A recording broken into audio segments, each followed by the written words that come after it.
There is a version of me that still exists somewhere in the universe, the woman who trusted completely, who loved without keeping score, who believed that what she had built, both the boutique and the marriage, were the twin pillars of a life she had earned. I think about her sometimes. She was so certain, so dangerously, stupidly certain.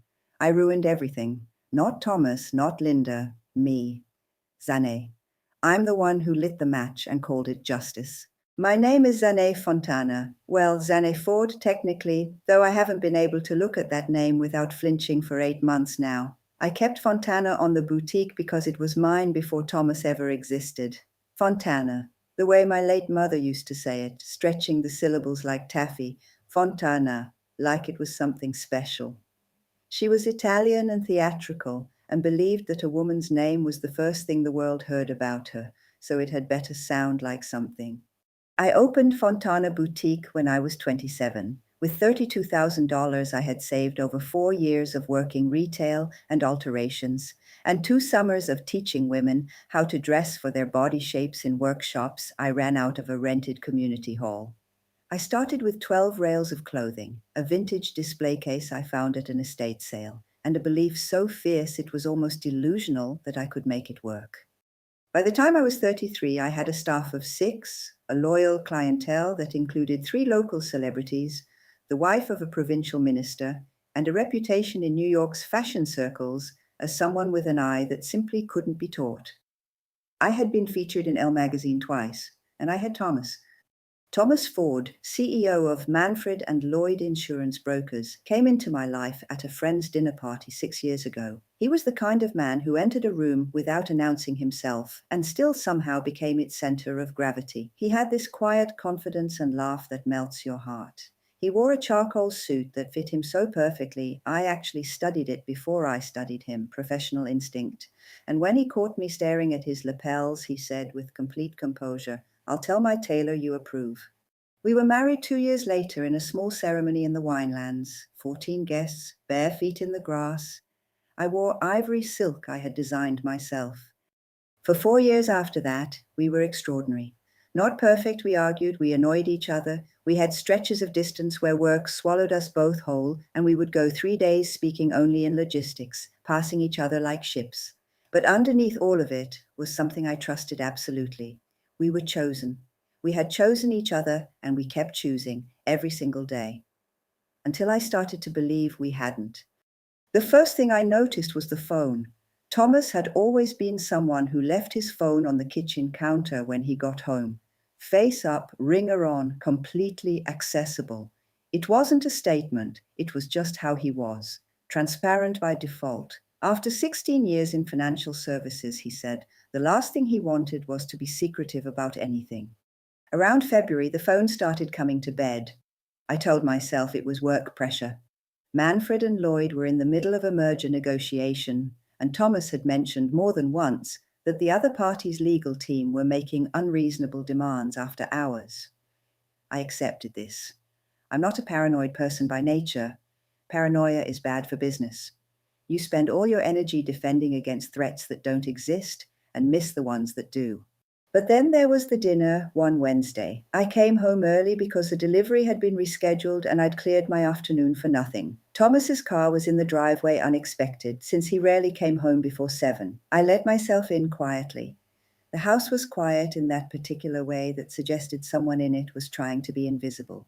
I found him in his study on the phone, speaking in a low, careful voice, not a whisper. Thomas was too composed for whispers, which would have seemed obvious, but careful. The voice he used when something mattered. I know it's a lot to ask. I just need you to trust me a little longer. Can you do that? I stood in the hallway for 3 seconds that each lasted approximately 1 year. He turned, saw me, and this is the part that broke something in me. There was a half-second pause before his expression shifted into welcome. That pause, that tiny, terrible pause. "Hey," he said, "you're home early." He ended the call. I asked who it was. He said it was a contact regarding the merger, confidential. He couldn't discuss it. He kissed me on the cheek and went to pour himself a drink. I stood in the hallway alone and felt the first cold thread of something unravel in my chest. I didn't say anything, because I am not a woman who performs suspicion before she has evidence. I watched instead. The evidence, or what I believed was evidence, came 3 weeks later, courtesy of Linda. Linda Walsh has been my best friend since college. We shared a room in second year, survived each other's worst boyfriends and worst haircuts, and built the kind of friendship where honesty is the only language we allowed. She was maid of honor at my wedding. She is godmother to my sister's children. I trusted her with my life. She called me on a Thursday afternoon while I was doing stocktake. Zane? Her voice was doing something complicated. I need to tell you something, and I need you to hear me out before you react. Linda? I saw Thomas today. I put down the clipboard. Where? Le Méridien, Central Park. Le Méridien isn't a place Thomas would ordinarily go for lunch. It's a hotel. He was with a woman, Linda said. Young, very put together. They were in the restaurant. I was there for a work lunch, and Zane, they were sitting close, and he was holding her hand across the table. The room went very quiet. Did he see you? I asked. My voice sounded like it belonged to someone else. No, I left before he could.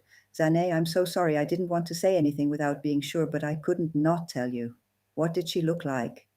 Linda described her, mid-20s, dark hair, well-dressed, a kind of deliberate elegance that Linda called effortful but convincing. She had noticed her earrings, gold, asymmetrical, the kind that looked expensive. I thanked Linda and said I would handle it. I got off the phone, sat down on the stockroom floor among the unopened boxes, and pressed my palms flat against the cold tile. Then I stopped feeling anything at all, which is when I knew I was in the most dangerous state of my life. I didn't confront Thomas. The woman I used to be would have. She would have come home that night, placed the facts on the table between them like objects, and demanded an account, but that woman still believed in the mechanics of honesty, that you surface a wound and then you tend to it together. The woman sitting on that stockroom floor had already decided something. She just hadn't admitted it to herself yet. I spent the next 4 days building a case in my head. I reconstructed everything through the new lens. The phone, the voice in the study, the late nights framed as merger negotiations, the careful way he had been touching me, or not touching me the past few weeks. Everything that had seemed explicable now seemed deliberate. Everything that had seemed like ordinary marital friction now seemed like the specific texture of a man managing two lives. By the time I had decided what I was going to do, I had already convicted him without a trial. The plan was elegant, in the way that revenge plans always seem before you execute them. It required only two things: access and timing. Thomas had a major industry gala coming up, the annual Manfred and Lloyd Client Dinner, black tie event at the Webster Hall in New York, the event at which every year Thomas was the face of the company, speeches, photographs, important clients, reputation. I would attend as his wife, and at the precise moment of maximum exposure, I would ensure that Thomas Ford understood what it meant to have the person who knew him best turn against him publicly. But first I needed more. I searched his jacket pockets while he was showering. I'm not proud of this. I found a receipt from the Le Méridien, same day Linda had described, for 2 lunches and a bottle of wine. I found a business card with a woman's name, Cara Lessing, freelance consultant. I photographed both with my phone. My hands were steady. That frightened me more than anything. I called a woman who owed me a favor. From a time I had kept her confidence about something personal. She worked in PR and knew everyone in New York's professional circles. I asked as casually as I could manage if she knew a Cara Lessing. Vaguely, she said. Consulting work. She's done some strategy stuff for a few financial services firms. Why? Just a name I came across, I said. We chatted for a while and I hung up. A consultant? Of course. Easy to explain. I spent 2 nights not sleeping. I lay next to my husband in our bed and breathed carefully and listened to him breathe and felt something inside me calcify into something I didn't recognize. On the 3rd morning, I called Linda and said, I need your help. What I did at the Manfred and Lloyd Gala is something I have replayed so many times that the memory has started to feel like a movie I'm watching rather than something I participated in. The distance is a mercy and also a torment. The night of the gala, I wore a black dress, understated. I was, by any measure, the best-dressed woman in the room. I know this without vanity. It is simply what I do, and I knew what I was doing. I arrived separately, earlier than Thomas. I arranged with Linda, who was invited as my guest, to sit at a table where the podium was clearly visible. The plan was simple. Thomas would give his annual address, and I, at the moment he rose to speak, and in front of 200 guests, clients, and board members, would stand up and deliver my own address. I had written it. I had actually written it down and memorized it, the way I used to memorize my workshop scripts. It was measured and devastating. Just facts laid out in public, with the particular lethality of a woman who knows how to use language precisely. I want to congratulate my husband on his professional accomplishments. He has always been very good at managing things privately. I know, because I have been private about a great deal myself. But I've realized that the Fontana way, the name I kept, is to be honest. So I'd like to be honest tonight. Thomas Ford is having an affair. I have evidence, and I thought you should know, since it seems he's been keeping secrets from all of us. That was the opening. It continued for approximately 90 more seconds. I know what you're thinking, and you're right. But here is what ice-cold certainty feels like from the inside. It feels like finally arriving at a decision after too long in the fog. It feels righteous and clean and almost peaceful. Well, it's none of those things. Thomas rose to speak. He was composed the way he always was, and he adjusted the microphone with that particular efficiency he had, the one I had once found so quietly attractive, and he looked out at the room with the kind of steady confidence that comes from years of earned authority. I rose to my feet. Linda grabbed my arm. Zané, she said, her voice was wrong. It had a new note in it, something urgent and panicked and not part of the plan. Not now, I said quietly. Zané, sit down, please. I need to tell you something. After. Now, her grip tightened. I spoke to Kara Lessing.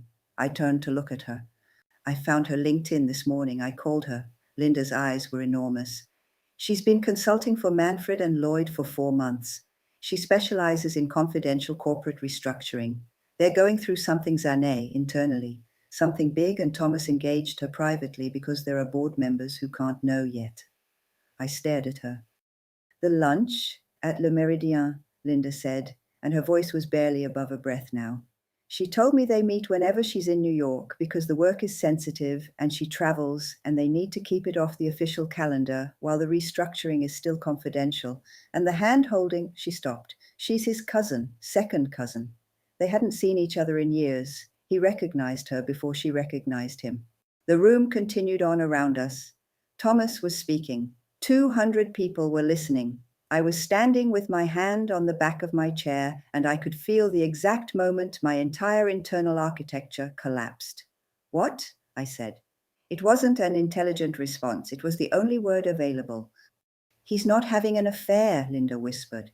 Zané, he's protecting her identity because she's working on something that could affect 40 jobs at his firm if it leaks early. I sat down and folded my hands in my lap and watched my husband speak.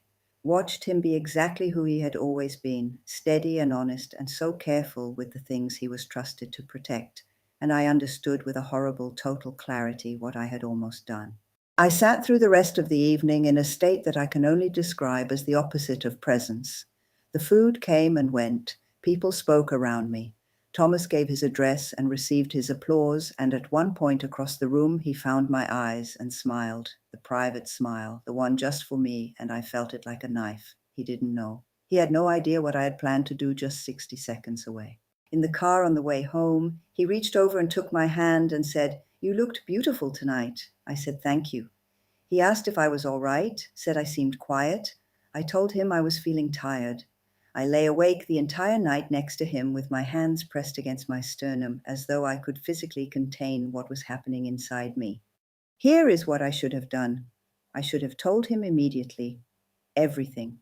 The suspicion, the evidence I had convinced myself I had, the plan, the speech written on the notes app on my phone that I deleted in the bathroom at the gala while he was saying goodbye to clients. All of it laid out with the honesty I believed was the Fontana way. I didn't. Because here is the thing about almost doing something unforgivable. It doesn't go away just because you stopped. It sits in you. It changes the way you occupy your own body. Every time Thomas touched me in the weeks that followed, I felt the weight of what I had nearly done, and instead of confessing it, I began to retract. I became strange with him. Distracted. I cancelled 2 dinners with excuses that didn't quite hold together. I started going to the boutique earlier and staying later. Not because there was work that demanded it, but because the boutique was the place where I was still entirely myself, where I hadn't almost done something catastrophic. Thomas noticed. Of course he noticed. He asked me one Sunday morning in March, sitting across the kitchen table with his coffee and the newspaper he still insisted on having delivered in print, if there was something I needed to tell him. I should have said yes. I said, "I've just been stressed about the spring collection. I'm fine." He looked at me for a long moment with that careful reading quality he had, the same quality that had made me fall in love with him, that sense that he actually looked at you when you were speaking, that he was taking you in rather than merely waiting for his turn to respond, and I held his gaze and said nothing true. He nodded slowly and went back to his newspaper. That was the moment. I know that now. That was the exact moment at which something between us broke. I told Linda in April. We were sitting in my office at the back of the boutique, and I told her everything. Not the abridged version I had been carrying alone, the full version, the investigation I had run in my own head, the business card, the receipt, the speech, the 60 seconds. Linda went pale. "Zane," she said, "why didn't you tell me you hadn't? Why didn't you tell Thomas?" I was ashamed, I said. "You have to tell him." "I know." "Not in a week now, tonight." "I know." I didn't tell him that night. I told myself I was waiting for the right moment, which is what people say when they are afraid that there is no right moment, that the moment you need doesn't exist, and you're going to have to create it yourself by simply beginning. The right moment never arrived because I kept refusing to create it. What arrived instead was the question I had not anticipated. It was a Tuesday in May. I came home to find Thomas sitting at the kitchen table with his hands flat on the surface in front of him and an expression I had never seen on his face before. It was the expression of a man who has reached the end of a long road and discovered it isn't going where he thought. "I found the speech," he said. I felt the floor shift beneath me. "Your phone was on the counter. I wasn't looking. The screen lit up when a notification came in and I saw the title, Gala. I thought it was a calendar event. I opened it by accident. The Notes app, the one I thought I had deleted, recovered to a backup folder I had forgotten existed." He looked at me across the kitchen. "You were going to do this at my work event," he said. Not a question, just a fact being examined from all angles. "Thomas, you believed I was having an affair. I thought, you didn't come to me." His voice was very quiet. It was the most frightening version of Thomas Ford I had ever heard.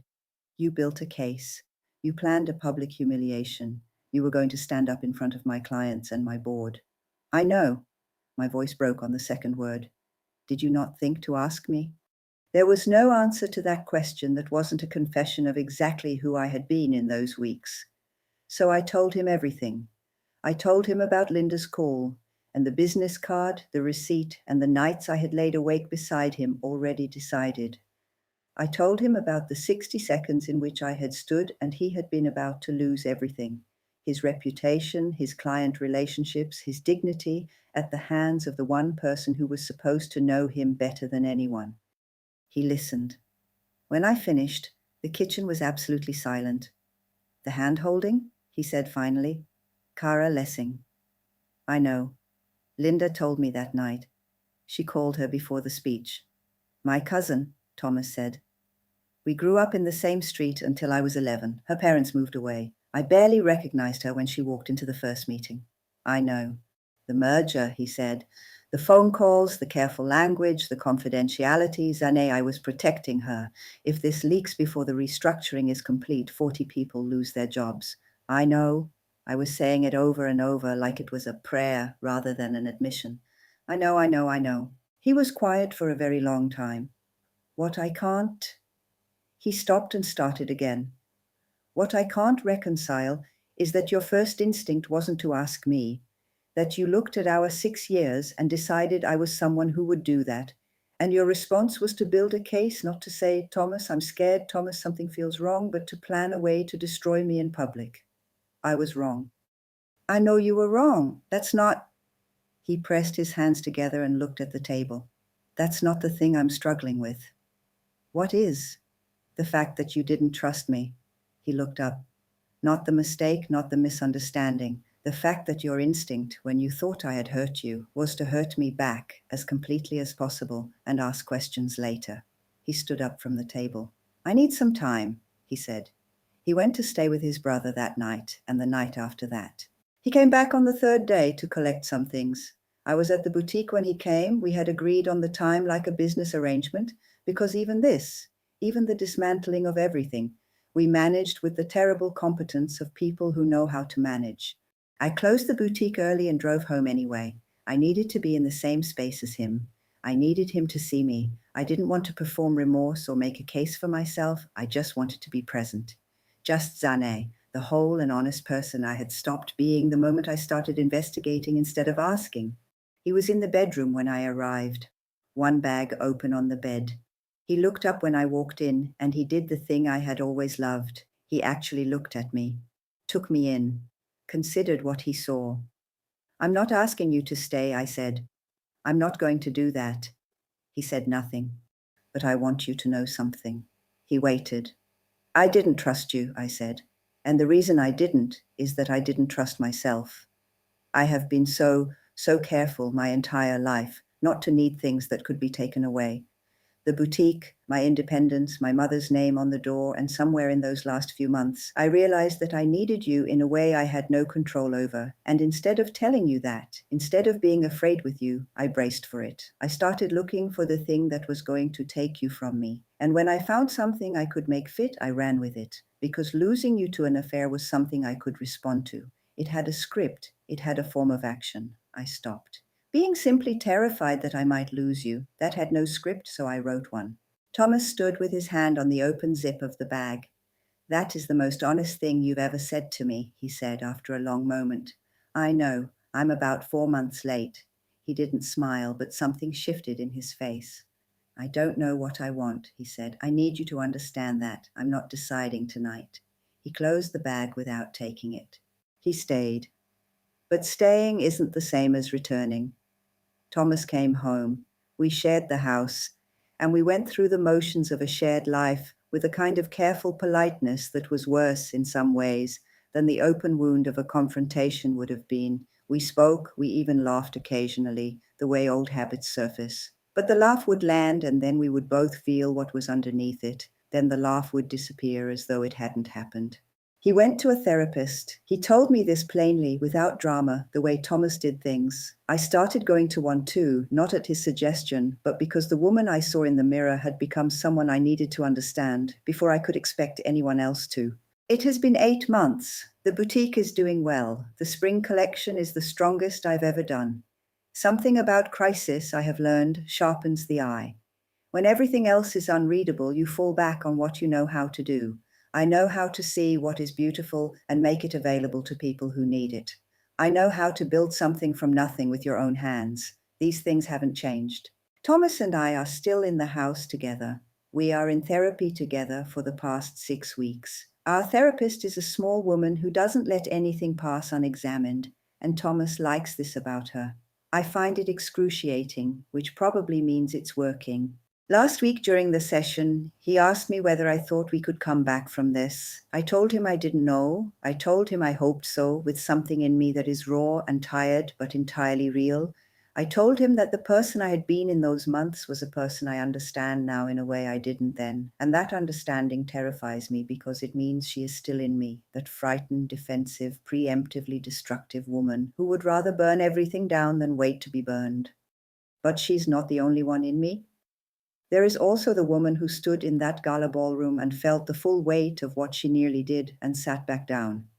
There is the woman who opened her boutique with $32,000 and a delusional belief that she could build something real. There is the woman who stood barefoot in grass in a silk dress she made with her own hands and chose someone and meant it. Thomas is deciding which of those women he married. I think I'm deciding the same thing.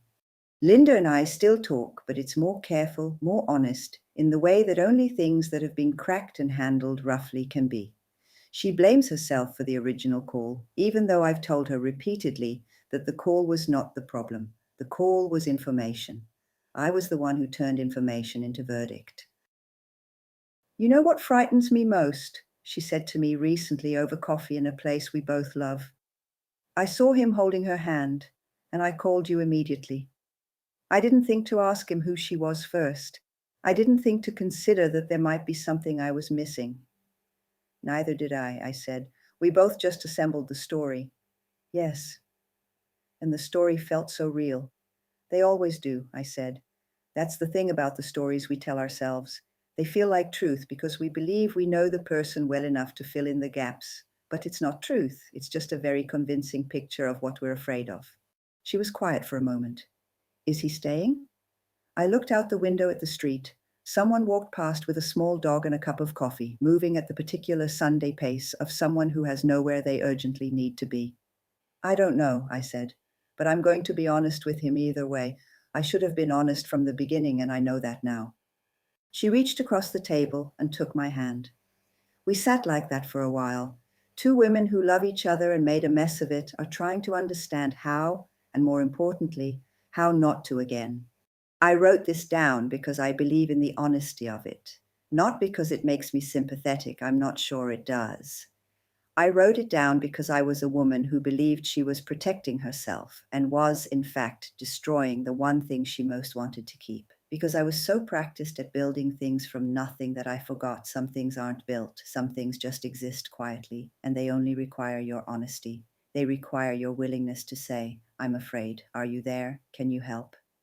Thomas cooked dinner last Thursday. Something elaborate. He'd found a recipe he'd been meaning to try for months. The kitchen smelled extraordinary when I got home. He had set the table beautifully. I stood in the doorway and looked at him moving around our kitchen, and I felt something I had not felt in 8 months, pure love. He turned and saw me, and there was no pause this time. You're home, he said. I'm home, I said. We ate dinner. We talked the way we used to, without the careful perimeter around the wound. We laughed over something small and unrepeatable. The laugh didn't disappear this time, it just became part of the evening. I don't know what comes next. I'm learning very slowly to let that sentence exist without needing to control its ending. I'm learning that the strongest thing I have ever done isn't the boutique or the collections. The strongest thing I have ever done is sit with what I almost destroyed, look at it honestly, and stay in the room. My name is Fontana. I nearly burned my life to the ground, even thought I sat down just in time. I am still learning what that means. You made it to the end of this story, and I'm grateful for that, truly. Stories like this one don't exist in a vacuum. They exist because real things happen to real people. People who trust, families who fight, systems that fail, and communities that have to decide what to do about that failure. I want to ask you something, and I want you to take a moment with it before you scroll on. Have you ever watched someone get away with something and stayed silent because you didn't think your voice would matter? Or have you ever been the person who said something, did something, made one call or sent one message or told one other person and watched that small act become part of something bigger than you expected? Tell me in the comments. I want to hear it. Not because I'm collecting stories, but because I genuinely believe that the most important thing we have going for us are the people who refuse to look away. If this story moved you, share it with someone who needs to hear it, because silence is a choice, and so is everything else. God bless you.